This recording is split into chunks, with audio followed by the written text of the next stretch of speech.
Hi dears, എല്ലാവർക്കും പുതിയ വീഡിയോയിലേക്ക് സ്വാഗതം.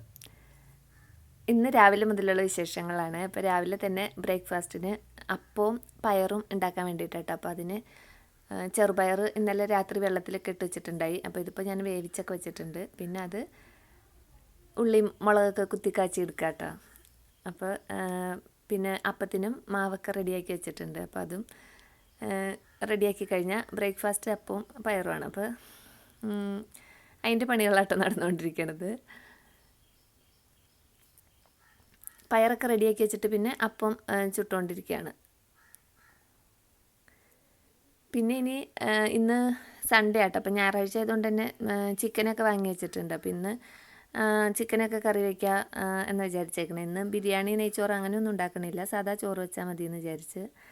അപ്പോൾ അതിനും ഇതിൻ്റെ കൂടെ തന്നെ ഞാൻ അതിൻ്റെ പരിപാടികളൊക്കെ ചെയ്യണുണ്ടായിട്ട് സവാള, വെളുത്തുള്ളി, ഇഞ്ചി അതൊക്കെ തൊലി കളഞ്ഞൊക്കെ റെഡിയാക്കണ്ടായി. നമ്മൾ ഈ അപ്പം ഇങ്ങനെ ഉണ്ടാക്കിക്കൊണ്ടിരിക്കുമ്പോൾ കുറേ സമയം കിട്ടില്ല, അതിൻ്റെ ഇടയ്ക്ക് ഗ്യാപ്പ്. അപ്പോൾ വെറുതെ ഇങ്ങനെ അപ്പം ഇങ്ങനെ ചുട്ടുകൊണ്ട് നിൽക്കുമ്പോൾ നമുക്ക് ബോറടിക്കും. അപ്പോൾ അതിൻ്റെ ഇടയ്ക്ക് ഇങ്ങനെ ഉള്ളിയൊക്കെ നന്നാക്കി വയ്ക്കാനൊക്കെ ചെയ്തുകൊണ്ടിരിക്കുകയാണെങ്കിൽ നമുക്ക് ബോറടിക്കുകയില്ല, നമ്മുടെ കാര്യങ്ങൾ വേഗം കഴിഞ്ഞും കിട്ടും കേട്ടോ. പിന്നെ ഞാൻ അതിൽ നിന്ന് ചിക്കനൊക്കെ ക്ലീനാക്കി കുറച്ച് ചിക്കൻ ഫ്രൈ ചെയ്യാനും ബാക്കി കറി വയ്ക്കാനുമായിട്ട് എടുത്തിട്ടുണ്ടായി. പിന്നെ സവാള, ഇഞ്ചി അതൊക്കെ വഴറ്റി റെഡിയാക്കി കറിയൊക്കെ റെഡിയാക്കിയിട്ടാ. പിന്നെ ഫ്രൈയും ചെയ്തു. ഇത് ഊണൊക്കെ കഴിച്ചു കഴിഞ്ഞപ്പോൾ തോന്നിയ ഒരു പ്രാന്താട്ടാ. ഇത് എന്താ സംഭവം എന്ന് മനസ്സിലായോ? ഇത് നമ്മൾ ഞങ്ങളുടെ ഇവിടെ ചൗമിഠായി എന്ന് പറയുന്നത് പണ്ടത്തെ നൊസ്റ്റാൾജിയാണ്. അപ്പം ഞാനത് ശർക്കരയൊക്കെ ഉരുക്കി അരിച്ചെടുത്ത് വെച്ചിട്ടുണ്ടായി. അപ്പോൾ ആ ശർക്കര ഞാൻ ചട്ടിയിൽ ഒഴിച്ചിട്ട് ഇളക്കാനായിട്ട് നിൽക്കുമ്പോഴാണ് അപ്പുറത്ത് അയൽവക്കത്തു നിന്ന് എന്നെ വിളിക്കാൻ വേണ്ടി വന്ന് ഞാൻ കുറച്ച് സമയം അങ്ങോട്ട് പോയി വർത്താനം പറഞ്ഞ് തിരിച്ചു വന്നപ്പോഴത്തേനും കുറച്ച് തിളച്ചിങ്ങനെ അടുപ്പിലേക്ക് ചാടിപ്പോയിട്ടോ. നല്ല പണിയായിപ്പോയി അത്. പിന്നെ ഞാനത് അപ്പം അനക്കിയില്ല, അനക്കി കഴിഞ്ഞാൽ ഇരട്ടി പണിയാവുമെന്ന് എനിക്കറിയാം. അതുകൊണ്ട് ഇത് മുഴുവൻ കഴിഞ്ഞിട്ട് അതുമ്മ തൊടാമെന്ന് വിചാരിച്ചിട്ട് ഞാൻ പിന്നെ അത് ക്ലീൻ ആക്കാൻ നിൽക്കാതെ തന്നെ ഇളക്കിക്കൊണ്ടിരിക്കുക കേട്ടോ. അപ്പോൾ ഇത് പല സ്ഥലത്ത് ഇതിന് പല പേരാണ് പറയണേ. ഞങ്ങളുടെ നാട്ടിൽ ഇതിനെ ചൗമിഠായി എന്ന് പറയണേ. പിന്നെ ഇതിന് വേറെ എന്തൊക്കെ പേരുണ്ടോയെന്ന് എനിക്ക് അറിഞ്ഞൂടാ. എല്ലാവരും ഇപ്പോഴും ഇത് വാങ്ങാനൊക്കെ കിട്ടുന്ന സാധനമാണ്. നമ്മൾ സാധാരണ പ്ലാസ്റ്റിക്കിൻ്റെ വെള്ളക്കടലാസിൽ കറുത്ത കളറിലൊരു മിഠായി പൊതിഞ്ഞ് കിട്ടൂലേ, അതാട്ട് സംഭവം. അപ്പോൾ ഇതിങ്ങനെ നമ്മളിങ്ങനെ ഇളക്കി എടുക്കണം. കുറേ സമയം കൈവിടാതെ ഇളക്കണം.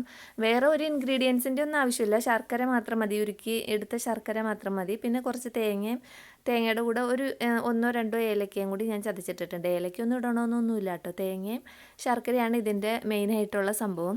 പിന്നെ എന്താ സമയം പോണേന്ന് വെച്ചാൽ ഇതിങ്ങനെ നമ്മൾ കുറേ സമയം ഇങ്ങനെ കുറുക്കി അതിൻ്റെ ഒരു പാകം ആവണ വരെ ഇങ്ങനെ ചെയ്തുകൊണ്ടിരിക്കണം. അങ്ങനെ ഒരു ടൈം പോവുള്ളൂ കേട്ടോ. അപ്പം ഞാനിപ്പോൾ ഈ ഒരു കൺസിസ്റ്റൻസിയിൽ ഇത് തീ ഓഫ് ചെയ്തിട്ടുണ്ട്. കാരണം ഇത് കുറേയും കൂടി ഇങ്ങനെ കുറുക്കിയെടുത്തു കഴിഞ്ഞാൽ ഭയങ്കര ഹാർഡായി പോവും. അപ്പോൾ എൻ്റെ അവസ്ഥ ഇപ്പോൾ എന്താണെന്ന് വെച്ച് കഴിഞ്ഞാൽ ഈ പാണ്ഡൻ നായുടെ പല്ലിന് ശൗര്യം പണ്ടേ പോലെ ഫലിക്കുകയില്ലിനി എന്ന് പറഞ്ഞ പോലത്തെ അവസ്ഥയായിട്ട് എൻ്റെ പല്ലിൻ്റെ അവസ്ഥ. എല്ലാം ഡാമേജാണ്. അപ്പോൾ ഇതിൽ കുറേ നേരം ഇട്ട് കടിച്ച് പൊട്ടിച്ച് കഴിഞ്ഞാൽ ഉള്ള പല്ലും കൂടി പോകും. അപ്പോൾ അതുകൊണ്ട് ഞാൻ കുറച്ചൊരു സോഫ്റ്റ് ആയിക്കോട്ടെ എന്ന് വിചാരിച്ചിട്ട് ആ ഒരു പാകം വെച്ചിട്ട് ഞാൻ തീ ഓഫ് ചെയ്തിട്ടുണ്ട്. ഇത് കുറച്ചും കൂടി കുറുക്കിയെടുക്കേണ്ടവർക്ക് അങ്ങനെയും കുറുക്കിയെടുക്കാം കേട്ടോ. ഞാനിപ്പോൾ ഇതെന്താ ചെയ്യണേ, 2 വാഴയുടെ ഇല വെട്ടിക്കൊണ്ടുവന്നിട്ട് അതിലേക്ക് ഇതിങ്ങനെ കുറേശ്ശെ ഒഴിച്ചു വയ്ക്കുകയാണ്. അപ്പോൾ ഇതൊക്കെ ചൂടോടുകൂടി തന്നെ ചെയ്യണം കേട്ടോ. ചൂടാറാനായിട്ട് ഒട്ടും വെയിറ്റ് ചെയ്യരുത്. ഉണ്ടാക്കി ഉടനെ തന്നെ ചെയ്യേണ്ട കാര്യങ്ങളാണ്. ആദ്യമേ തന്നെ വാഴയിലൊക്കെ വെട്ടി റെഡിയാക്കി ഇട്ടിട്ടുണ്ടാവണം. അപ്പോൾ അല്ലെങ്കിൽ ഇത് ആ പാത്രത്തിൽ തന്നെ ഇങ്ങനെ ഒട്ടിയിരുന്നിട്ട് അതിൽ നിന്ന് പിന്നെ പാത്രത്തിൽ നിന്ന് ഇങ്ങോട്ട് വിട്ട് കിട്ടൂല കേട്ടോ. ഇപ്പോൾ തന്നെ ഞാൻ കാണിച്ചു തരാം. ഞാൻ ആ വച്ച സ്പൂണൊക്കെ അവിടെ തന്നെ ഒട്ടിട്ടുണ്ടായി കണ്ട. ഇത് ഞാൻ ഒരു കുറഞ്ഞ പാകത്തിന് തീ ഓഫ് ചെയ്തിട്ടും ഇത്രയും ഹാർഡായി. അപ്പോൾ ഒന്നും കൂടി കുറുക്കിയിട്ട് എടുക്കുകയാണെങ്കിൽ പാത്രത്തിൽ നിന്ന് ഒട്ടും വിട്ട് കിട്ടില്ല കേട്ടോ. അതുകൊണ്ടാണ് പറഞ്ഞത് ചൂടോടുകൂടി തന്നെ നമ്മളിത് പെട്ടെന്ന് തന്നെ മാറ്റം വേണം. ഇത് ഉരുട്ടി മിഠായിയാക്കി എടുക്കേണ്ടവർക്ക് ആ ചൂടിനെ തന്നെ കൈ ഒന്ന് വെള്ളത്തിൽ ഇങ്ങനെ ടച്ച് ചെയ്ത് എടുത്തിട്ട് ഇങ്ങനെ പെട്ടെന്ന് ഉരുട്ടി എടുക്കണം കേട്ടോ. അല്ലെങ്കിൽ പിന്നെ ഇനി ഇത് ഉരുട്ടാൻ കിട്ടൂല. ഇതിങ്ങനെ ഉരുട്ടിയിട്ട് മിഠായി കടലാസ് പോലത്തെ എന്തെങ്കിലുമേക്കും വെച്ചിട്ട് നമുക്ക് പൊതിഞ്ഞെടുത്താൽ മിഠായിയുടെ രൂപത്തിലായിട്ട് കിട്ടും. പക്ഷേ ഇതെല്ലാം പെട്ടെന്ന് ചെയ്യണം, വച്ചേക്കരുത് ഒട്ടും. ആ ഒരു കാര്യം മാത്രമാണ് ശ്രദ്ധിക്കാനുള്ളൂ.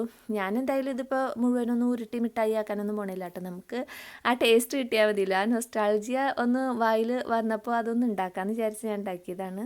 ഇതിപ്പോഴും കുട്ടികൾ വാങ്ങിയിട്ടൊക്കെ വന്നിട്ടുണ്ട് കേട്ടോ. അപ്പോൾ ഇപ്പോൾ ഇതിന് 2 രൂപയും കണ്ടായിരുന്നു ഒരെണ്ണത്തിൻ്റെ വില.